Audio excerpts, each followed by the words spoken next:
The island that we shot all of the promotional videos on, that we've been using for years for all of these trips, was one of the main islands that like Escobar's crew used to smuggle drugs like back in the late 80s. But the owners of the island, who we basically had a preliminary deal with to actually do a festival there, saw the video and just like went crazy and had a cease and desist like within a week of the video coming out, basically saying like, if you land here again, you're fucked. So 26 million, is it? Yes, that was the amount that I was charged to basically lying to get. So you have to pay that back. Yes. So I think people don't realize you can't make $26 million making 50 grand a year, right? And paying X% on that. There's like this weird thing where every time I'm trying to like work or launch a project, the number one criticism I get is, how can you be allowed to work while you still owe all this money? Right. How are you going to make the money? Unfortunately, I don't have the $26 million under my mattress. Like if I did, I would pay it back. So where did it start to unravel for you and for, everything, right? Billy McFarland. Kevin, what's going on? Very excited for you to be here. First ever podcast out of the pirate office. So let's have some fun. Yeah, thanks for having us. So you got out of prison, you said 7 months ago? Yeah, August 30th. So just hit that 7th month mark. And I kind of had this expectation that the day I would get out, like the whole world would come running to me. It was pretty much the complete opposite. So it's been a fucking battle, just like being able to keep my head above water for the first 7 months. Yeah. Well, I saw you did the Nelk Boys podcast. Yep. That's got to be getting a lot of traction, and that's really good. You were on Piers Morgan and all these big shows. So what's so crazy about Nelk is like did the 4 or 5 bigger mainstream media talk shows, and all of those combined were a small fraction of the response that the Nelk podcast got. Which is like wild to see. Like I missed this whole like podcast craze like over the past 4 years. Yeah. YouTubers just took over these multi-billion-dollar media industries, and just like so cool and wild. Yeah, I heard Mr. Beast talking about like people don't get it. They want to do YouTube to get them into like getting a Netflix gig or getting into movies, and he's like, you don't get it. It's YouTube. Like that is what it is. Yeah, this is the new medium. Yeah, and like this is where the value is, and just so much better. 100%, and that's why I'm going so hard on the podcast, and I'm committed. Like, because we're not making money with this yet. We're actually hemorrhaging money, but I know that with some guests like yourself and whoever else, it's going to keep growing, and that's the future. So one thing I think is really interesting is like everybody wants the audience where they don't have it. There are a lot of people who I didn't know before, but I come out now and see like they have 5, 6, 7 million followers on socials, and in their social bio they're promoting this like one time they're on Netflix for like 10 seconds. Yeah, and like a guy like me who's on Netflix for a while and I'm doing another show and have like no social followers. Like I think the social following is cooler. So just funny how people like just like want what they don't have. Yeah, for sure. Don't know how to be grateful, I guess, for the audience where they have it. Yeah. Yeah. So let's talk about the elephant in the room. Let's talk about Fyre Fest. And I want to hear your perspective on how the Fyre Festival, everything kind of crashed and happened how it happened. I think the craziest thing was it was a 4-month run up, and after like being an entrepreneur for 6, 7, 8 years, running venture funded companies, and all like the good and bad and wild stories that come with it, all the focus was on this 4-month period. Yeah, it's like such a short amount of time, but looking back, it was like, holy shit, so much happened in just 4 months as well. Yeah. And what did you do before Fyre Festival? Because obviously that's what everybody knows you for, but what was your past like? I guess my bigger company in terms of revenue wise was a company called Magnesis, and I was trying to build like a black card targeted towards urban millennials, and like the revenue there was far higher than anything the Fyre app like came close to. Yeah. And unfortunately the Fyre Festival took it all down. So from your perspective, what was that like? I mean, where did it start? How did it end for you? Give me kind of your perspective on what happened. So like as any other entrepreneur, I kind of realized I had one hack that I was like able to get into the worlds of different people and bring them together. And I always felt like I was good at finding something that people didn't have and giving them access to it. And Magnesis is like a really good example. And I did 2 things. Like one, I gave your average 25-year-old a black card when he or she like was not at that level of their career when they could afford it. And in addition to the card, I just rented this crazy space in downtown Manhattan. So now like you have this black card and you have access, 24/7 access to this like multi-million-dollar Soho loft. And as a 25-year-old in like your second or third year of your career, you just can't get that without me. And like that worked really well and built a pretty large business.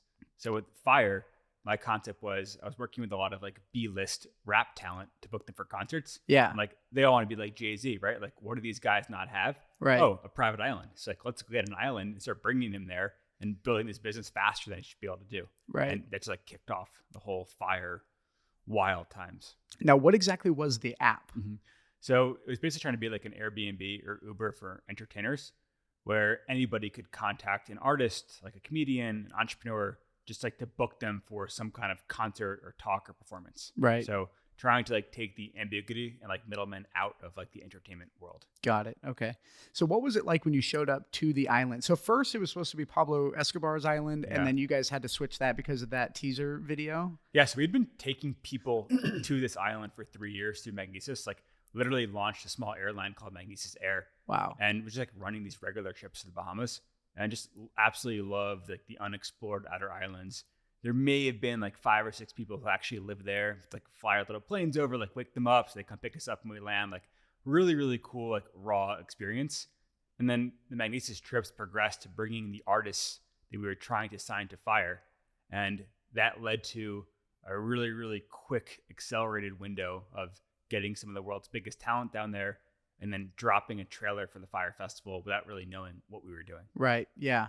Yeah. And that's, I mean, entrepreneurship a lot of times is jumping out of a plane and building a parachute on the way down, right? For but sure. In this case, it didn't work. Mm-hmm. So question, how did you get connected with Ja Rule? Did you know him before that, or? So I had booked close to 24 like music artists for small concerts for Magnesis members. And he was one of the artists that we booked for one of those concerts. And I just been so frustrated by like all the middlemen that I had to go through, and all these people like lying to me and like giving me fake prices to get to the talent. Yeah. And like I finally said, like, tech needs to make this more transparent, and like let's go build this app to do it. And Got it. Just like all started like literally at this Magnesis concert. Yeah. Crazy. Yeah. So when you landed on the island, like how long were you on the island before everything happened? So I think the Magnesis trip started maybe 3 or 4 years before the Fyre trips came to be. Yep. And we'd run them like throughout the fall and the winter, and then like didn't go in the spring and summer. Yeah. So on the first trip in the fall of 2016, it was like early September, I took the first talent there. Like I literally had one of my high school buddies who was basically like showing off to, and he said like, hey man, you should totally do a music festival here for all your Magnesis members. And that was the genesis of Fyre Festival. It was like simply an old friend saying, do this for your Magnesis friends who really want to have a music festival. Right. And it just kept growing, or what happened? Because I mean, it turned into this huge thing that everybody knows. So I think this is like prime Coachella years in terms of like social capital that Coachella had. Yeah. And they were really hitting the female like influencer marketing really hard. Mm-hmm. And it's like not knowing anything about executing a music festival. I'm like, all right, I just need the 10 biggest female stars to promote it. Right. I already have like one of the most beautiful islands in the world. I have like the best experiences here. So if we have the biggest female talent, we will have the best music festival of all time. So went and essentially called like the head of the top 3 or 4 model agencies, and they literally laughed me off the phone. And like within a few weeks, I was like bringing lower tier talent, and like the word getting around about just like the wild life defining experiences that were happening on the island. Right. The same agents called back and it's like, hey, my entire roster wants to go. So we went from like no one coming to dropping a trailer in December with 10 to 12 of the biggest supermodels in the world, and just going completely wild. And you weren't sure if it was going to work, right? Like the trailer, I heard you say, it was like, well, let's see if it worked. And then it kind of did. Yeah, I had no idea if it was going to work. And we obviously had like the orange tile marketing campaign. We had 400 people like lined up to post, and we promised most of them tickets in exchange for posting. So we didn't really know if anyone was going to care. Yeah. And they all posted the tiles like on time, which is kind of crazy. And like nothing happened for a few hours.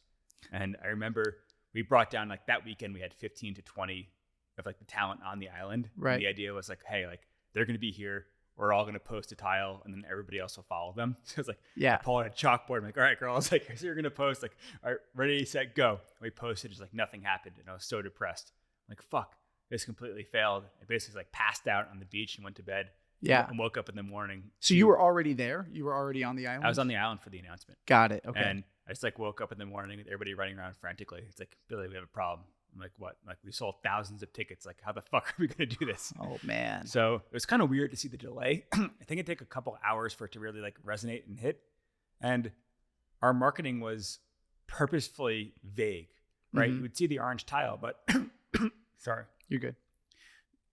There was no Fyre like word or like logo. It was like simply all these like weird people who don't seem to know each other. Yeah. Like, there was like a football player or a comedian or a model all posting at the same time. So other people started sharing it, right? And then people it spread started like sharing it. wildfire. Like, no one really knew what it was at first. Like, why is my feed all orange? Right. And I was depressed because I felt like it missed, but the reality was it like took a couple hours to resonate. So I was like passed out in bed, I guess, when the whole world was figuring out, oh shit, this is actually a crazy music festival. And I woke up and the rest is history. Man, so how did that feel when you woke up and it was, I mean, things completely changed? Because I know what it's like to be an entrepreneur when something fails. Yep. It's such a sinking feeling. But when that turns around, especially when you don't expect it to, it's like an endorphin rush like nothing else. Yeah, it was like a really weird entrepreneur's high that I think like you can only get from suffering so many times first. Yeah. And then when you have that win as an entrepreneur, you just like feel like you're on top of the world. Yeah. And like it lasts for 6 hours and you feel like a fucking king. Yeah. And it's like, oh shit. Now we got to do this. How the hell are we going to pull this off? Yeah. And the biggest mistake at that time was promising the video an April festival. Yeah. So it was literally a 4-month turnaround to build the impossible. Right. So where did things start to go wrong? I mean, that you must have felt pretty optimistic, like, hey, we did this, now we can get the rest of it done. But in between now and then, something failed. So where did it start to unravel for you and for, I mean, everything, right? So the island that we shot all of the promotional videos on that we've been using for years for all of these trips was one of the main islands that like Escobar's crew used to smuggle drugs like back in the late 80s. Yeah. And we thought that story was incredible. Like the island is featured in the movie Below, where like Johnny Depp plays like one of the famous drug dealers caught up in Escobar's web and, you know, had a lot of like pirate Escobar-esque history to it. And we obviously used that in our promotional video, like thinking it added color to the event. But the owners of the island, who we basically had a preliminary deal with to actually do a festival there, saw the video and just like went crazy and had a cease and desist like within a week of the video coming out, basically saying like, if you land here again, you're fucked. So they said something about they don't want Pablo Escobar mentioned, right? I think it was a little unclear before the video came out. Like certainly in our meetings with them, they were not proud or like wanting to market the history of the island. Yeah. They were like older, you know, older foreign guys who had a dream of selling like super high-end villas. Yeah. Like they weren't trying to target the 25-year-old demographic, like who thought it was kind of cool to have like a pirate history to the island. Yeah. So as soon as we launched it, like they just came and squashed our plans essentially. And then we had a big follow-up trip scheduled. I remember being like in the FBO in Miami, like waiting to get in the jet to the Bahamas. Yeah. And I got the cease and desist. Like you just can't land here. So what'd you do then? What was your plan? I mean, figure it out. Yeah, right? Just started calling frantically to everybody and anybody like in the area who had an island. Right. And just like started bouncing around islands trying to find the right one, but just like couldn't find one that was like as magical as the original. Yeah. And that was part of the problem. It's like didn't move fast enough and like kept thinking the islands weren't good enough and just like couldn't really find a home. Damn. So you said, I heard something where you had like a Navy SEAL going around basically house to house, sending people on vacations if you guys could use the island, right? Yeah, so we eventually found an island that we used. Like this is now late February, maybe. So we literally have 2 months left. Wow. So find an island, do a deal with a landowner who actually owned like a great part of the island, whatever. Deal was done. All right, we have 60 days to pull this off. Yeah. And we needed housing. So like literally spent $1 million on tents from some company in Miami. And put up like 700 or 800 like these white dome tents, which everybody's seen. And then we needed more villas. So we hired this like Navy SEAL to do like a street team. Yeah. And we divvied up teams, created like a massive map of that island and all the other islands in the area. They literally went and knocked on doors like with cash and cameras. It's like, all right, listen, like we'll send you guys on vacation for 2 weeks. Here's some money. Here's a contract. Can we take pictures so we can like know we're getting ourselves into? Yeah. And mapped out and rented, I think, close to 200 villas, which is wild. Yeah. So when people started showing up, what was it like kind of watching people show up and then it sort of, you know, the expectation didn't meet reality? I think my management ability at the time was just so poor. And the day of the event, we had close to 800 people who were working in the festival. Yeah. And a lot of them were like contractors who were brought on specifically for the event, but like had 800 people who were being paid to make this thing happen. I just didn't have the structure or foundation in place to manage them. Right. I was having so much fun and kind of caught up in my own, you know, lost in the sauce a little bit type thing. So like the core 8 to 10 people around me, of them, the majority were not really competent, and they were there because like they were more enablers of fun rather than people who were actually capable of executing a large scale event. Right. And so I just remember standing there with all the chaos happening. And my only thought was like, where the fuck is everybody? Right. And I remember the 2 or 3 people that were still there, like next to me, whose job descriptions might not have been that senior, who were actually trying to figure things out. And like, I'll never forget them. but everybody else, like, where the fuck did they go? And that was 90% because of like my bad management skills, and like 10% because they just like quit, right? And they're just like soft kids. So right. Yeah. it's like a mix of both. And you were how old when this happened? 25? I was 25 at this point. Yeah. So, I mean, being 25 and in control of that much is crazy, right? Like when you really think about it, that's a big weight on the shoulders. And also that's a lot of money to have and not want to kind of splurge a little bit. So when people started showing up to the island, and then, so what happened from your perspective of their perspective, right? Like they paid this money for these tickets. They saw this campaign, they show up, and then what?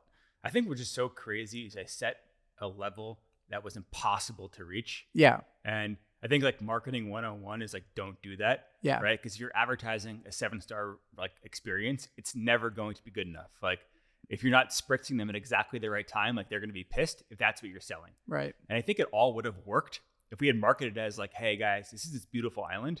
And it's beautiful because it's so raw, and you're going to leave your great apartments in like New York and Miami and LA, and you're going to come somewhere where very few people have ever been.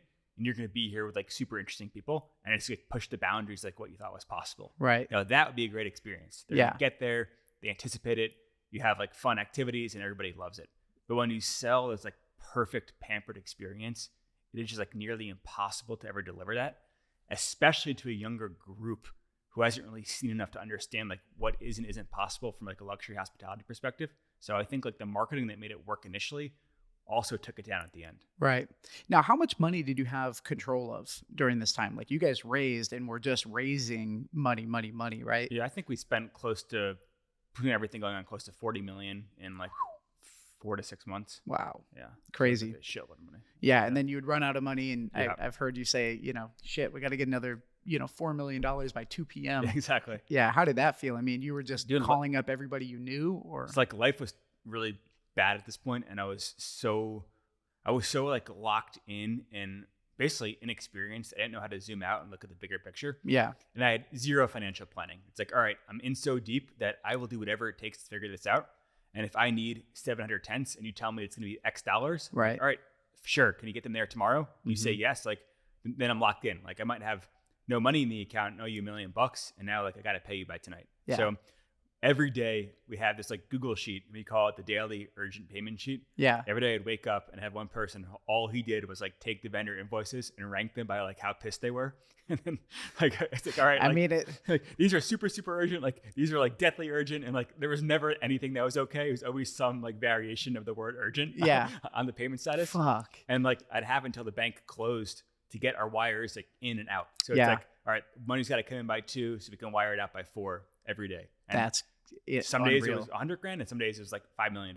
Right. It's like, there was never a day where I woke up and had enough money in the account in the morning that I needed for the rest of the day. Yeah. So never like, oh, I can relax. Like, never was financially stable. Not even for 12 hours. Didn't a guy end up having to give a blowjob for something? What was that about? I actually saw him for the first time in years, like maybe 3 or 4 weeks ago. No way. He camped in New York. So, no way. I think we're going to cook some cheese sandwiches for charity. Oh, that would be, like, that would be a cheese sandwich pop up like once the weather gets nice in a couple weeks, like shut down a block in the East Village and do it. So that's cool. I think that'd be sweet. So what happened with that? So I don't know. Like I'm in jail when the documentaries come out, right? Yeah. And I just you were already in jail. I was already in jail. Yeah. And I just like don't know what's happening. I haven't seen them in jail. I'm seeing all these people pop up on like TMZ and the daytime TV, and 8 out of the 10 people who are like showing up, I had never met in my life. And it's like, oh, I was the head of marketing. I was the head of this. And like, I swear I've never seen these people.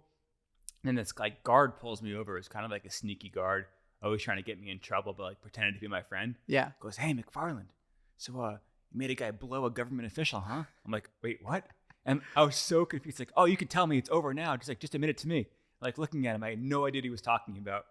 And then like, you know, in the next like 3 hours, just like heard from the whole world that I supposedly ordered someone to go suck some guy's dick. That's funny. Yeah. I truly don't know what happened there. That was such a meme like for that whole time. I mean, that was like probably the meme of that year. So when I saw him in person, I asked him like on camera, like what actually happened.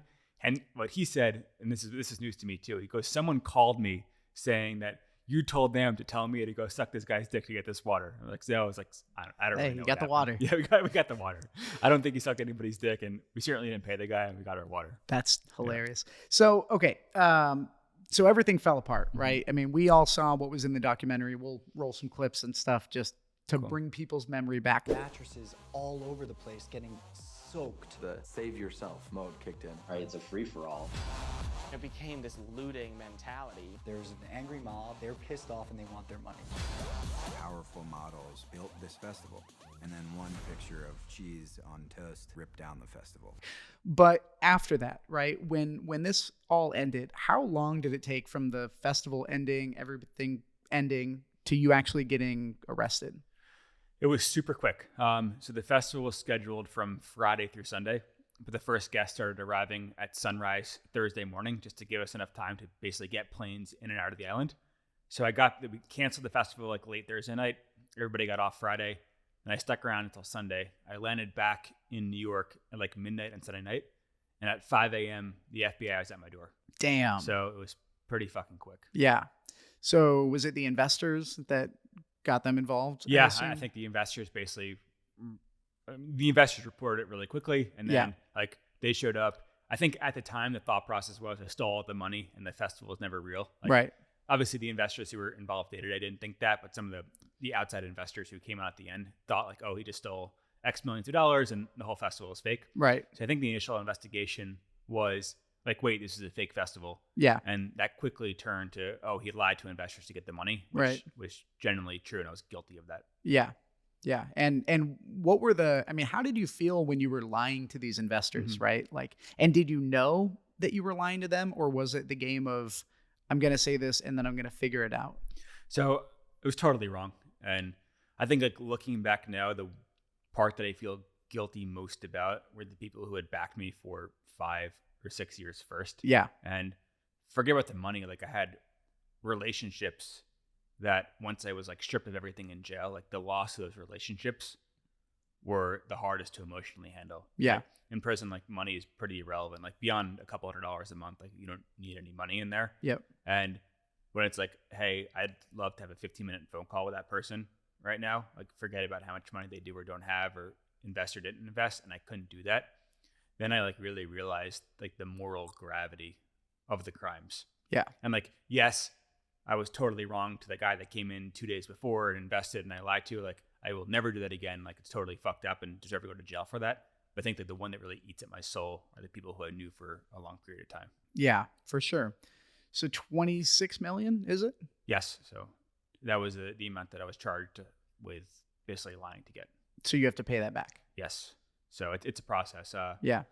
I've made like 17 payments now since August 30th. So like averaging like once every 3-ish weeks, and literally go to the courthouse and make a payment. That's good. Yeah, I mean, it's a burden. And yeah. It's like super, super important for me.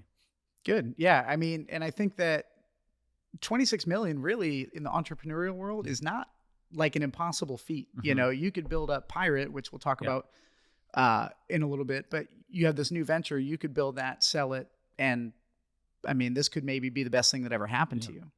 So I think people don't realize is you can't make $26 million, making 50 grand a year, right? And paying X% on that. Right. And there's like this weird thing where every time I'm trying to like work or launch a project, the number one criticism I get is, how can you be allowed to work while you still owe all this money? Right. How are you going to make the money? Unfortunately, I don't have the $26 million under my mattress. Like if I did, I would pay it back. Right. And I need to go and basically build a large, impactful business to have any chance at paying back a decent percentage of that. So I wish like people would encourage me to work more and not work less. I feel like that's kind of an oxymoron. Well, people are going to say whatever they're going to say. I just hope that you genuinely care and that you do pay that back, and that you can turn this around. And you have so much time, you know, it's good. So once you were charged, you were facing what, 20 years or something like that originally? And then, you guys worked it through in the court case. So there's the statute of wire fraud. It has a lot of leeway. I think a wire fraud charge can be anywhere from 0 to 20 years. Wow. And there's like a lot of factors that can determine like how long that sentence is. Yeah.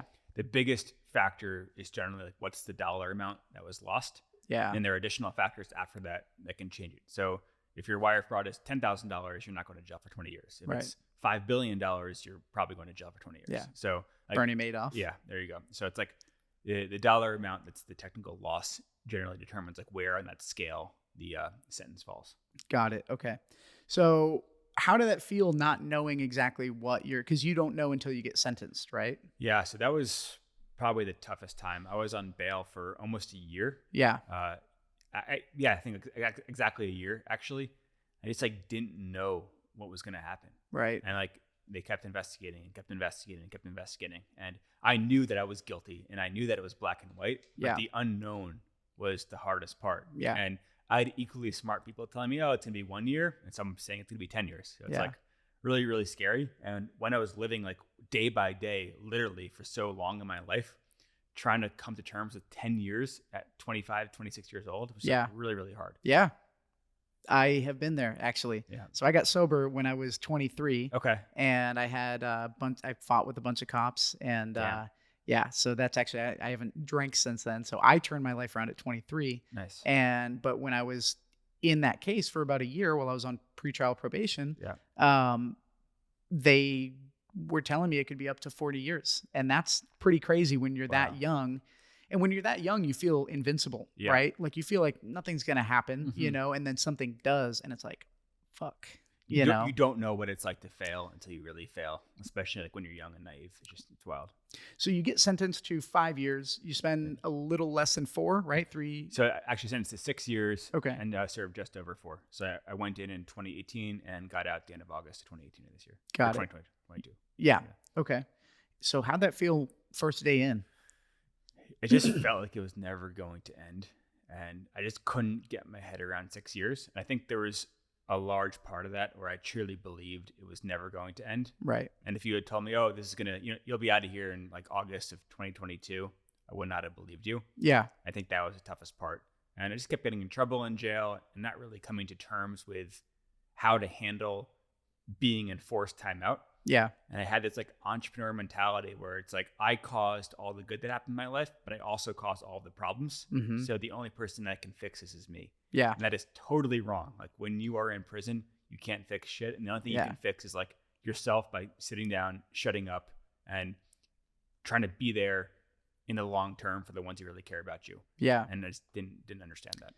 And as an entrepreneur, I know for me, I never liked authority. I never liked being forced to go to school. I liked to learn, but I didn't like to be told what to do. So I can imagine, especially when you're in your early 20s, mid 20s, that's a big deal because you're used to going out and making shit happen in the world. And now you cannot do anything but sit and think and try to stay alive. I think what's interesting is like entrepreneurs back, at least in like the early 2010 era, were celebrated by creating your own reality, right? Like you had to create your own force field of what you believe to be true. Right. Then you have to go and make that true. And that's how all the best entrepreneurs acted. Yeah. When you get in prison, like the reality is it's generally bad people guarding bad people. Yeah. And with like rules that may seem silly to someone who hasn't been through the experience before. Yeah. And it's like, it's really fucking hard to understand like why this person is telling me to do this when I don't believe in it. And when you're 25 and you're like a hard-headed kind of an idiot, like who's had his a whole life where he's created his own path, it's like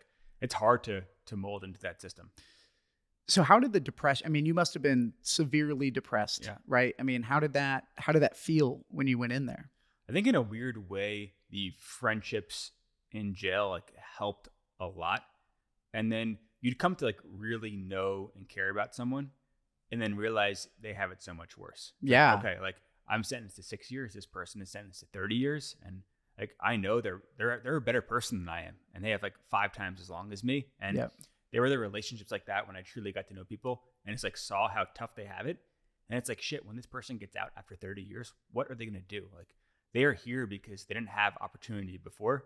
And now in 30 years, their friends are dead. Their family's dead. Like, how are they supposed to have opportunity then? Yeah. And just like really seeing that and feeling for those guys helped at least like give me hope and like motivation at some of the harder times.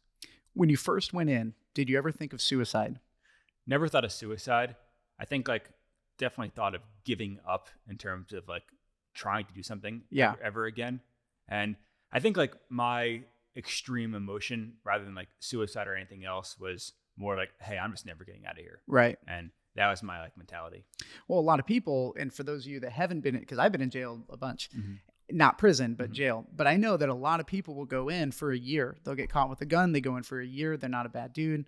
But now they're in prison, especially in California, they're in prison and now they get forced to go do something by a gang. Mm-hmm. Now they stab somebody, that person dies, and then they end up through a series of events getting life in prison over a year over a gun charge.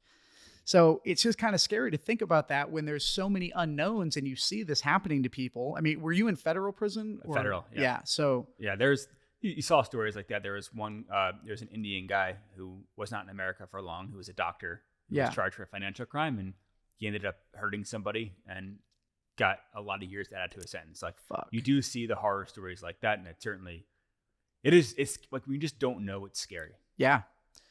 Now, what's the craziest stuff that you saw in prison? I mean, anything? Yeah, just being in solitary for a long period of time. I did 10 months total. One was 7 months straight.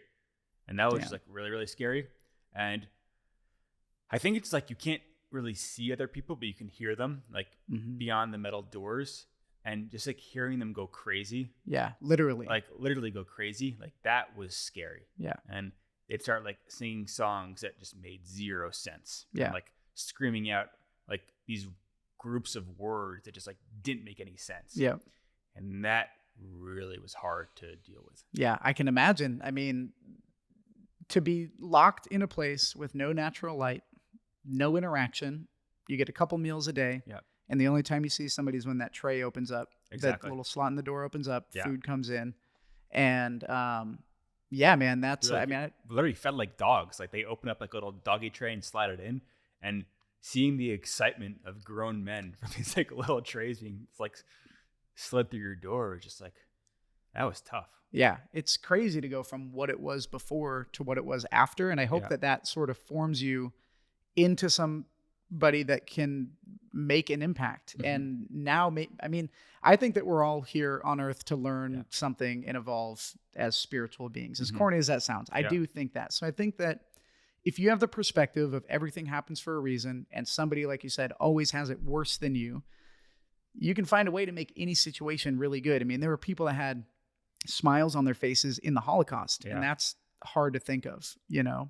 I think one important note here is when everybody is stripped of everything, you realize how impactful your actions are, because if you do something really small for someone, it like truly can impact their life at that period of time. Yeah. And like that was really wild to me. It's like we all have nothing, and you do like a deed that is completely irrelevant on a day-to-day basis outside of that situation, and that like completely changes the mentality of another like human being. You start to realize like the gravity of your actions on every scale. Yeah, on a big scale and a small scale. Like just, I mean, you never know, right? You see people who have a negative interaction with somebody, and it looks like an isolated incident, but what you don't realize is that guy that yelled at the girl for cutting him off, well, she's already having a bad day because she just found out she has cancer. And she goes off, and now she's even in a worse mood, and she yells at somebody else, and this impacts, I mean, it's a butterfly effect, right? Now, it's the same thing in a good way too. So when you go out and you do something good for somebody, that spreads like fire. Yeah. So I think that that's really good. And, you know, again, like I'm rooting for you genuinely. Thank you. Yeah, I really am. And, you know, hoping that everybody gets their money back, and that this will be, you know, you'll go off and make billions of dollars. Yeah. Let's go. Yeah. So tell me a little bit about, so when you got out of jail, which is pretty recent, you know, what was that like hitting the streets, and how did that feel also coming out of jail for that long? You sort of get acclimated, and then all of a sudden you're back in the real world. Yeah. I think like when you're in jail, you're just like always dreaming. And I think I've been a compulsive like dreamer my whole life. Yeah. And what allowed me to do, but also get in trouble at a higher level, I think, than most, was I would always act on those dreams. Yeah. And like, obviously that landed in jail and a lot of really, really bad decisions. So in jail, I think I came up with a game plan for everything I wanted to do and build as soon as I got out. Yeah. And I felt like all of the pieces would be in place for me to start executing that game plan like the second I walked out of jail. Right. I felt like all the venture firms would be there, like all the best operators would be there. And the reality was like people wouldn't touch me for a period of time.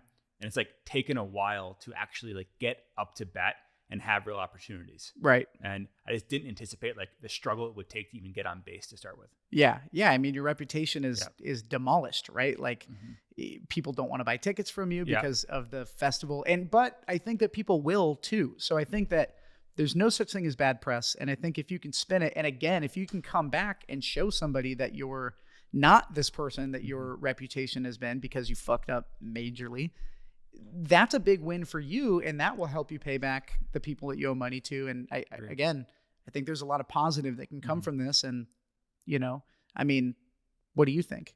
Yeah, I think like it's a big opportunity. I think whatever I do next on like a larger scale, I will have a chance. And that's a chance a lot of people in my position probably don't have. And so I'm super grateful for that. And I also realize like, just like from a pure business standpoint, like it's great. And as software becomes like easier to create, getting attention becomes harder and harder. Yeah. And if I truly build something game changing and impactful, there will be the natural attention there. So I have a chance to do something I think most don't. And Right. like, weirdly grateful for that. Yeah. So what's next for you? I mean, I know you have Pirate going on now, but are you focusing on content creation, podcast, anything like that? I know you've been doing a lot of big podcasts. It's all about tech for me. Okay. And I think Fyre started touching on a theme that I was really interested in, which is how could tech amplify talent and maybe even like guide and impact talent. And like, I think that, the term that software ate the world over the past 10 years. Now like AI is eating software. I think AI is also going to eat entertainment. Yeah. And how can technology become superstars in its own right? It's like, I'm really, really interested in that. And everything I'm doing on the content side is more of just like an experiment. Like, I don't want to be a TikToker. I haven't figured out how to be a TikToker yet either. Yeah. But I want to like build a software that eats TikTokers. Right. So this has all been a journey for me to kind of like get my feet wet and like see how things are done from the content side, because I've always been on the business side. So now it's like, hey, like let me live this for a year. Right. And then go back and like rethink my thesis on the software side. Right. Yeah, that's awesome. So tell me a little bit about Pirate. Yeah. So like Pirate on the surface, it gets back to like the thing that I'm really good at, or I think the thing I'm good at is like taking people who are super interesting and bringing them together with people outside of their normal day-to-day life. So what we were doing is taking over a small hotel, and we're going to host like various like entrepreneurs, entertainers at this hotel. But instead of charging for like a music festival or a concert, we're going to live stream everything and allow fans to interact with the talent in different ways. Nice. Okay. So I saw the Zero Gravity video. Yeah. Let's talk about that. And was Hailey Bieber on a plane? What was? Yeah. I mean, like the Zero Gravity was just like such a core part of the experience. And we naturally created these 3 or 4 day trips that were just like insane. And we'd start off really nice, like, take a big jet from like the New York City area, like to the main island of the Bahamas, just like everybody else that like, caliber of talent was doing. Right. Then we take everybody off the plane, and now they're comfortable. They had this great like G4, and load them all up onto 3 or 4 like super shitty propeller planes from like the 1960s. And they don't know what they're doing? Not really. I mean, like after a while, the word got around, like everybody knew like what was going to go down. Yeah. And we get in these small propeller planes and just like bomb over all the little islands and just like start doing plane tricks. Yeah. And, like that started the weekend off. So as soon as we landed, everybody's like, who wasn't even talking to each other on the G4 because they're all like solving their own shit. Yeah. Now everybody's best friends like, oh my God, I can't believe we survived that. Right. And like broke the ice in such a weird way. It's like set the stage for your best like island adventure weekend. Got it. Okay. Yeah. So credit to Zero Gravity for making Yeah. all the good and all the bad happen too. That was cool. So when you said you did plane tricks, I know you guys did like a drop where Yeah. it goes to 0G, but you guys do any barrel rolls or anything? Not with most talent. Okay. All right. But I've done some barrel rolls, yes. Got it. Okay. So who are some of the people that are involved in this? Yeah, I think we did the 0G with like everybody that you saw in the trailer video. Yep. Was a 0G victim or participant. Yeah. And everybody loved it at the end. And it's like, That's cool. It seemed like they were having the time of their lives. Yeah. I wish we had that footage. So we'd have like a GoPro in the plane. Yeah. Like one on the wings. Yeah. And basically it's pretty simple. You just like put the nose up as high as you can. Yep. It's like cut the engine. So Yep. when it falls down like this, everybody's like floating in the plane. So Yeah. you can pour like liquor out and like the liquor's floating and like Yeah. we'd be hotboxing the plane. It was wild. That's awesome. Yeah. Cool. Well, so how can people learn more about you and where are you putting out the most content? Instagram or? Yeah, this has mostly been Instagram. Done a number of podcasts. I think this is probably gonna be the last one until I pay the Bahamas back. Okay. So I kind of feel like this is a cool cutoff point where dip my toes in the water, had some good, had some bad on the media side. And I think Yep. like just really learned about how things are operating and like where I think I can maybe help on a tech standpoint. Yeah. Which I think I'm probably better at than being a media personality. Sure. So could take a step back from like the podcast game for a number of months. And Yeah. hopefully the next one, I'm announcing a big check to the Bahamas and some technology we built too. Sweet. Billy, thank you for hosting us here. I Of course. appreciate it and genuinely rooting for you. And, I think I think that this may end up being the best thing that's ever happened to you. So Thank you. Yeah. Round 2 is in the Bahamas, and you guys are invited. So let's do it. let's get back there and we Cool. can do the follow-up episode. Hey, Kevin, thank you so much. Appreciate it, man. Thank you. Fight.